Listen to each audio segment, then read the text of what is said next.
Henrietta, are you climbing up the outside of the house? Please explain yourself. And, I saw you get out of that young man's car. Please explain yourself. And, who used up all my rouge? Henrietta, explain yourself. So I'd had plenty of practice. My hands folded neatly in front of me, I regarded the jury. Papa, Mama, Ruby, degenerate. Genevieve looked over the edge of the book with narrowed eyes. I've decided to go to Hollywood and try to make it in the movies. You can't. Henny, you can't. Ruby crossed her arms. Where are you going to get the money? I have money. Enough for 3 months' room and board at the Hollywood Studio Club, a clean and wholesome boarding house for clean and wholesome girls.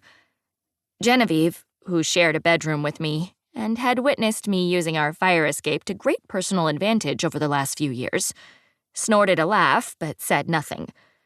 Probably because she still wanted to live. Wait a sec. I just read...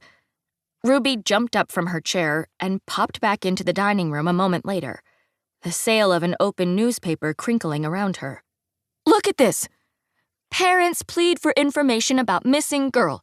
Miss Irma Van Pelt of Evanston, Illinois, left for Hollywood to become an actress a year ago. Now she's missing. Mama, that could be Henny.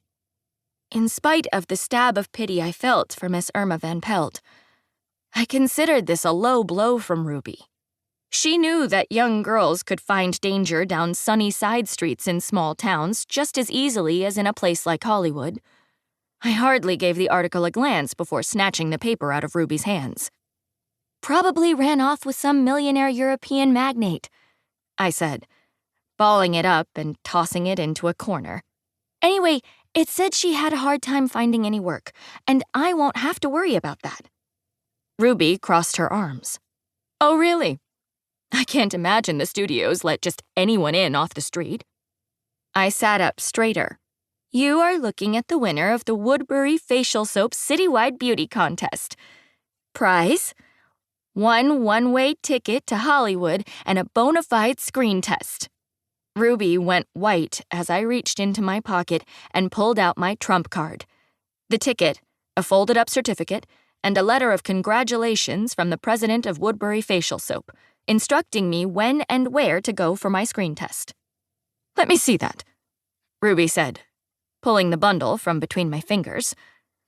Oh, a beauty contest, Mama said, clapping her hands together. Darling, was it very crowded? 200 girls.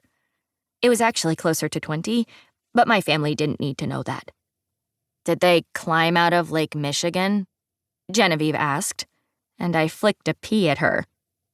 How do you know this isn't a con? Ruby asked, peering down at the letter in search of fine print, which was practically her job, busy as she was these days trying to break barriers and become some fine, sword-swinging lady lawyer. She had a few more months of school before her professors unleashed her on an unwitting public, and then everybody'd better watch out. I was actually quite proud of her, when she wasn't swinging that sword of justice in my direction. I'm going to call this Mr. Woodbury.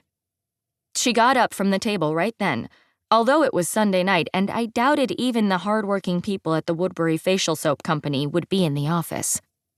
A beauty contest? Papa's face screwed up in a frown, and he removed his spectacles for another thorough cleaning. No answer, Ruby called from the hallway. She appeared a minute later in the doorway, hands on her hips. What happens if you get out there and the whole thing was just some publicity stunt so Mr. Woodbury can sell a few more bars of soap? Have any of these past winners ever gone on to anything? Who cares about them? I'm me. And I'm going to do it. Men are going to try to take advantage of you. Ruby tossed the letter onto the table. Men already tried to take advantage of me. I gave a wave with my hand. Maybe now I can get something out of it. Henrietta, Mama said, trying to sound scandalized. You're only 18. And getting older every second. That's another thing. Ruby gave me a hard look. You look cute now, with your blonde hair and blue eyes and rosy cheeks.